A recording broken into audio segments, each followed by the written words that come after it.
السلام علیکم ورحمۃ اللہ وبرکاتہ۔ اعوذ باللہ من الشیطان الرجیم، بسم اللہ الرحمن الرحیم۔ آج ہم آپ کو سورہ نساء کی فضیلت کے بارے میں بتائیں گے۔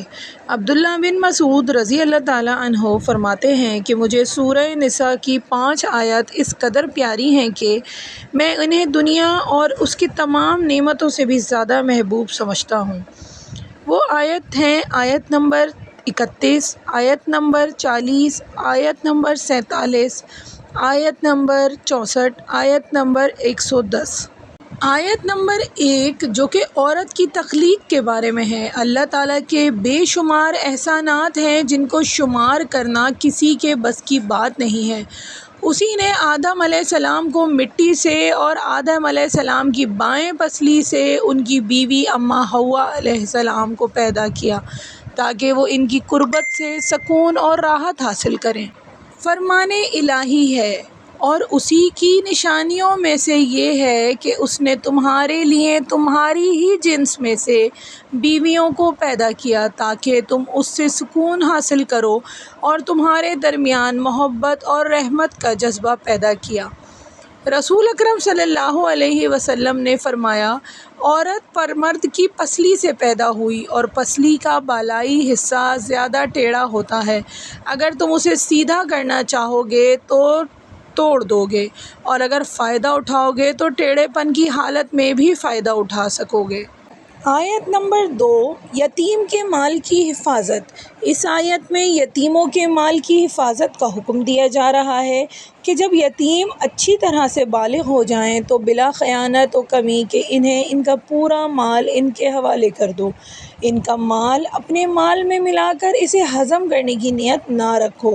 جب اللہ تعالیٰ نے تمہیں حلال روزی دی ہے تو حرام کی طرف کیوں جاتے ہو، اور صاف ستھری روزی چھوڑ کر گندی روزی کی طرف کیوں رخ کرتے ہو؟ تم پر یتیموں کا مال کھانا حرام کر دیا گیا ہے، لہٰذا اسے کھانے سے پرہیز کرو۔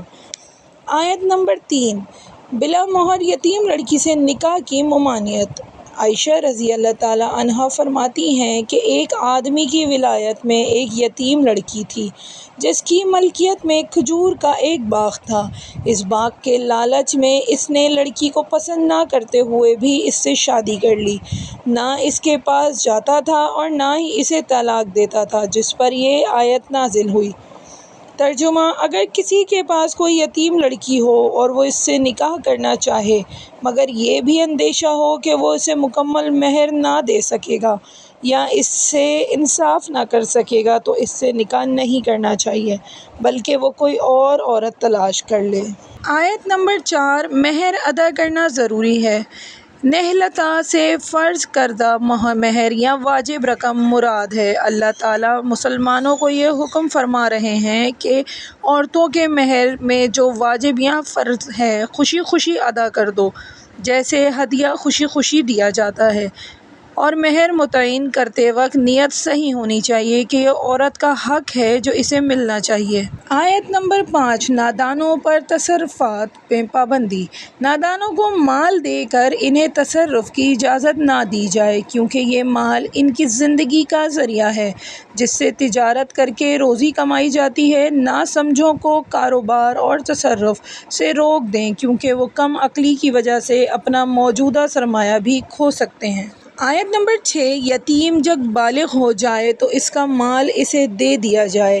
لڑکوں میں بلوغت کی نشانی احتلام ہے یا ان کی عمر 15 سال تک پہنچ جائے، اور اگر ان میں سمجھداری اور ہوشیاری آ جائے تو ان کا مال بغیر کسی تاخیر کے ان کے حوالے کر دینا چاہیے، اور اس پر کچھ لوگوں کو گواہ بھی بنانا چاہیے تاکہ بعد میں کسی مسئلے کا سامنا نہ کرنا پڑے۔ اور ان میں اگر سمجھداری نہ ہو، چاہے عمر زیادہ ہو، تو ان کا مال ان کے حوالے نہیں کرنا چاہیے، بلکہ اپنے پاس رکھ کر کوئی تجارت کر کے آنے والی آمدنی سے ان نادانوں کا خرچہ چلانا چاہیے۔ آیت نمبر 7، میراث میں عورتوں کا حصہ بھی مقرر ہے۔ زمانہ جاہلیت میں لوگ میت کی نرینہ اولاد کو ترک دیدہ کرتے تھے، عورتوں اور بچوں کو قطعی محروم کر دیتے تھے۔ اس پر یہ آیت اتری۔ اللہ تعالیٰ کے نزدیک اصلی ترکہ میں سب کو حق حاصل ہے، اگرچہ میت کے قریب اور دور کے رشتہ دار ہونے کی وجہ سے ان کے حصوں میں فرق ہو، خواہ حقیقی رشتہ دار ہوں یا زوجیت کی وجہ سے رشتہ دار بنے ہوں۔ آیت نمبر 8، ورثہ تقسیم کرتے وقت غیر وارثوں کو دینا بھی مستحب ہے۔ اگر تقسیم میراث کے وقت غیر وارث عزیز یعنی دور کے رشتہ دار یا کوئی یتیم یا فقیر آ جائیں تو ان کا دل رکھنے کے لیے کچھ مال انہیں دے دینا چاہیے، یہ عمل مستحب ہے۔ آیت نمبر 9، خلاف شرع وصیت کی اصلاح۔ یہ حکم اس شخص کے بارے میں ہے جس کے سامنے کوئی شخص مرتے وقت وارثوں کو نقصان دہ وصیت کر جائے۔ رسول اکرم صلی اللہ علیہ وسلم سعد بن ابی وقاص رضی اللہ تعالیٰ عنہ کی بیمار پرسی کے لیے تشریف لے گئے۔ سعد رضی اللہ تعالیٰ عنہ نے پوچھا، اے اللہ کے رسول صلی اللہ علیہ وسلم، میرے پاس مال ہے اور میری ایک ہی لڑکی ہے، کیا میں 2/3 صدقہ کر دوں؟ آپ صلی اللہ علیہ وسلم نے فرمایا نہیں۔ انہوں نے کہا کہ آدھا حصہ؟ آپ صلی اللہ علیہ وسلم نے فرمایا نہیں۔ انہوں نے کہا 1/3 حصہ؟ آپ صلی اللہ علیہ وسلم نے فرمایا جی ہاں، اور 1/3 بھی زیادہ ہے۔ تمہارا اپنے وارثوں کو مالدار چھوڑ کر جانا فقیر چھوڑ جانے سے بہتر ہے۔ آیت نمبر 10، یتیموں کا مال ناحق کھانے کی وعید۔ اس آیت کریمہ میں ان لوگوں کے لیے سخت وعید ہے جو یتیموں کا مال ناحق کھا جاتے ہیں۔ دنیا میں ناحق کھایا جانے والا مال قیامت کے دن ان کے پیٹوں میں آگ بن کر بھڑکے گا۔ آیت نمبر 11، علم وراثت۔ یہ آیت اس کے بعد والی آیت اور اس سورت کی آخری آیت علم وراثت کے بارے میں ہے۔ سعد بن ربیع رضی اللہ تعالیٰ عنہ کی بیوی نے رسول اکرم صلی اللہ علیہ وآلہ وسلم سے عرض کیا، اے اللہ کے رسول صلی اللہ علیہ وسلم، سعد رضی اللہ تعالیٰ عنہ کی 2 بیٹیاں ہیں، ان کا باپ جنگ احد میں شہید ہو گئے ہیں، ان بچیوں کے چچا نے ان کے تمام مال پر قبضہ کر لیا ہے اور ان کے لیے کچھ بھی نہیں چھوڑا، بغیر مال کے ان کا نکاح بھی نہیں ہو سکتا۔ آپ صلی اللہ علیہ وسلم نے فرمایا، اس بارے میں اللہ تعالیٰ فیصلہ فرمائے گا۔ پھر آیت میراث اتری۔ آپ صلی اللہ علیہ وسلم نے بچیوں کے چچا کو بلا کر فرمایا کہ سعد رضی اللہ تعالیٰ عنہ کی بچیوں کو 2/3 اور بیوی کو 8واں حصہ دے دو، باقی مال تمہارا ہے۔ آیات نمبر 12 تا 14، وراثت میں حدود اللہ کو پامال کرنے پر وعید۔ یہ فرائض و حقوق کے حصے جو اللہ عز و جل نے ورثہ کے لیے مقرر فرمائے ہیں، اللہ سبحانہ وتعالیٰ کے حدود ہیں، ان سے آگے بڑھنا حرام ہے۔ اس لیے جو ان حدود کا خیال رکھتا ہے اور مقررہ حصے میں کمی بیشی نہیں کرتا، وہی جنتی ہے۔ اسے اپنی کامیابی پر خوش ہونا چاہیے۔ اس کے برعکس جو اللہ تعالیٰ کا حکم بدل ڈالے، اس کی تقسیم پر راضی نہ ہو اور ورثہ کو کم یا زیادہ دے یا انہیں بالکل ہی محروم کر دے، اللہ تعالیٰ اسے ذلیل کر کے جہنم میں داخل فرمائیں گے۔ آیت نمبر 15، زنا کے ابتدائی حکم میں تنسیخ۔ ابن عباس رضی اللہ تعالیٰ عنہ فرماتے ہیں کہ ابتدائی اسلام میں کسی عورت کی بدکاری کا صحیح ثبوت مل جاتا تو اسے گھر میں نظر بند کر دینے کا حکم تھا۔ بعد میں اللہ تعالیٰ نے سورہ نور 24 آیت 2 نازل کی اور یہ نظر بندی کا حکم کنواری عورت اور مرد کے لیے کوڑوں سے اور شادی شدہ عورت اور مرد کے لیے رجم سے بدل دیا۔